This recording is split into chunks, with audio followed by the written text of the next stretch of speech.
Good evening, ladies and gentlemen. Welcome to Dalsan TV, Somalia's premier station for news and updates. I'm your presenter, Ifrah Noor, and these are the top stories that made our headlines. NISA intercepts bus ferrying suspected Al-Shabaab recruits. Gunfight in Puntland claims one life, leaves several others injured. National disaster declared as thousands trapped by floods in Luq-Gedo region. Somali army and local forces intensify operations against Al-Shabaab in Mudug region. And lastly, Guriceel police tighten security measures in response to recent clash. Welcome back, dear viewers. Now let's get into the full bulletin. Somalia's National Intelligence Service Agency intercepted a minibus carrying 25 people, including minors, who are seeking to join Al-Shabaab militant group. The driver and two others suspected of facilitating the recruitment are detained. Our reporter Abdurrahman Yusuf has more on this story. Somalia's National Intelligence Service Agency intercepted a minibus carrying 25 people, including minors, who are seeking to join Al-Shabaab militant group. The driver and two others suspected of facilitating the recruitment are detained. According to the agency, the people were apprehended in Afgoye town in the lower Shabelle region after a tip about their travel plans. It went on to say that the security forces also apprehended the vehicle driver and two accomplices who were facilitating the recruitment.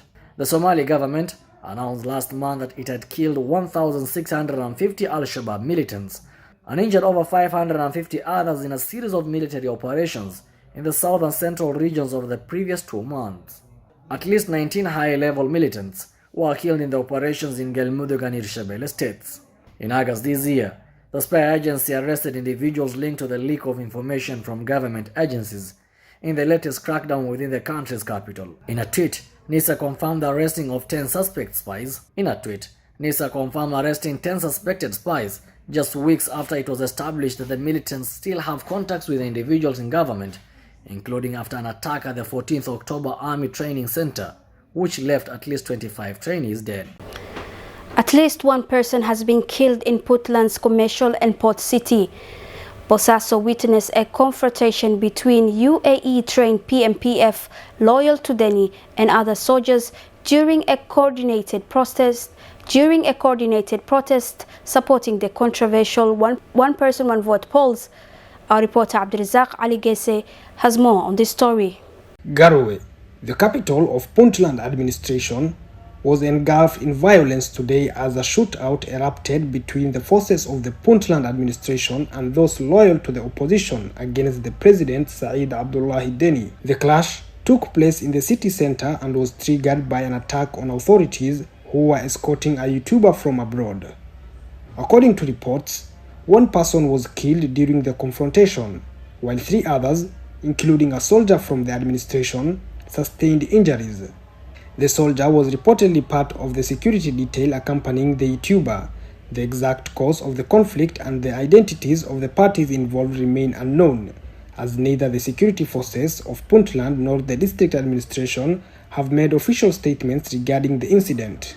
This recent confrontation occurs against the backdrop of escalating tensions in Garowe, as opposition politicians who oppose President Said Abdullahi Deni have been openly critical of the administration's election plan. The opposition strongly denounces the election schedule proposed by Deni and his team, which they claim extends the electoral period unreasonably. This deepening divide has further exacerbated the atmosphere of the tensions and discontent within the city. In a separate incident, forces loyal to the opposition politicians launched mortars targeting the presidential palace. Fortunately, no casualties were reported in this attack. However, it serves as a stark reminder of the volatile situation and the growing animosity between the rival factions. The situation in Garowe remains fluid and unpredictable as political tensions continue to escalate.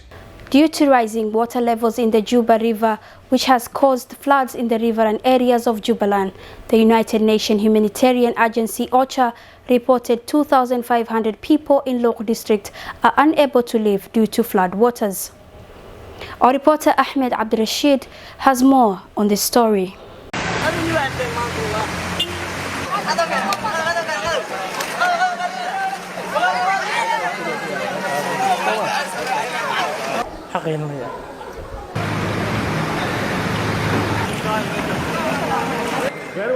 In a dire situation caused by heavy rains and subsequent flash floods, close to 3,000 individuals find themselves trapped in Lour district, Gaza region, while displacements and fatalities are being reported across the country.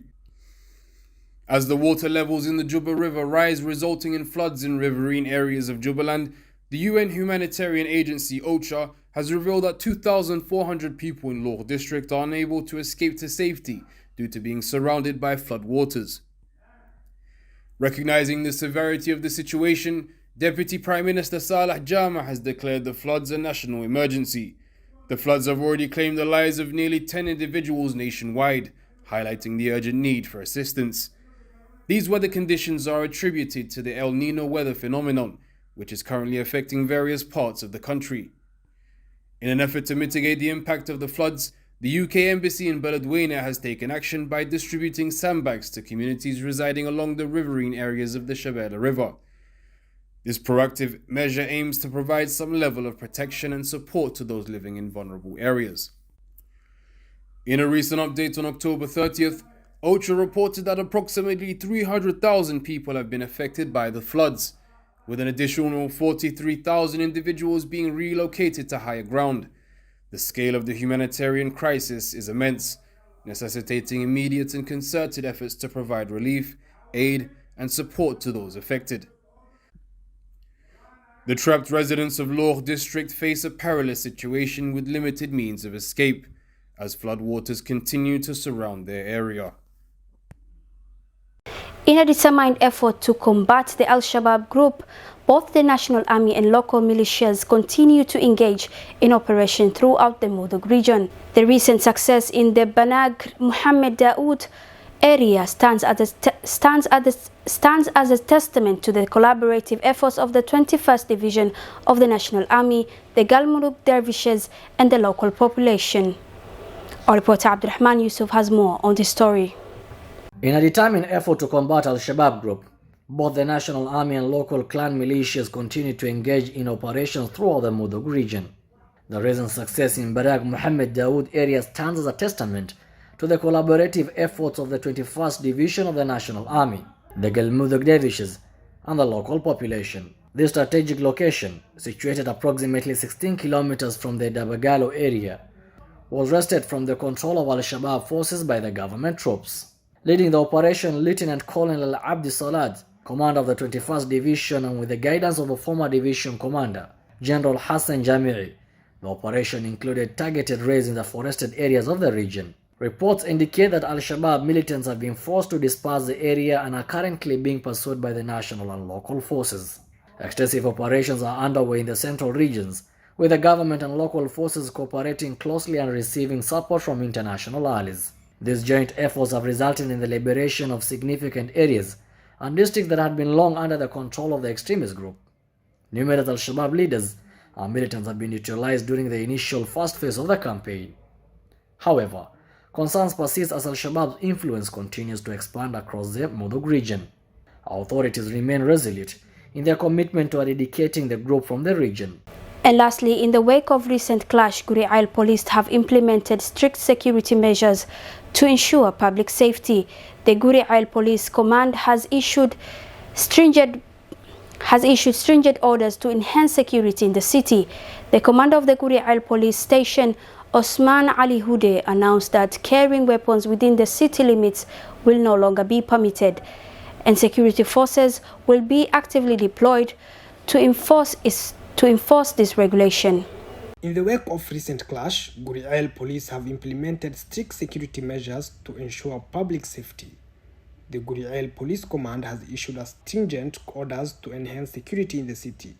The commander of Guri'al Police Station, Osman Ali Hudey, announced that carrying weapons within the city limits will no longer be permitted, and security forces will be actively deployed to enforce this regulation. The primary objective behind these measures is to prevent the infiltration of the Al-Shabaab militia and individuals involved in inter-clan conflicts in the region. By disallowing the carrying of weapons within the city, authorities aim to ensure that Guri'al remains a safe haven, free from violence and bloodshed. Commander Hudday expressed concern about the presence of armed individuals both among the civilian population and within the armed forces. He emphasized that such behavior will not be tolerated going forward, while the military is permitted to carry weapons within the city if they are in uniform. The commander stressed that carrying weapons while dressed in a civilian attire is strictly prohibited. In addition, Commander Osman Ali Hudday appealed to the Mawisley forces, who actively support the army in the fight against Al-Shabaab, to adhere this regulation during their visit to the city. He urged them to store their firearms in their residences and strictly refrain from carrying any weapons while in Guriel. And that's all we have prepared for you, dear viewers. Kindly stay connected to Dalsan TV's social media platforms for more news and updates. And with that, we wish you a lovely evening.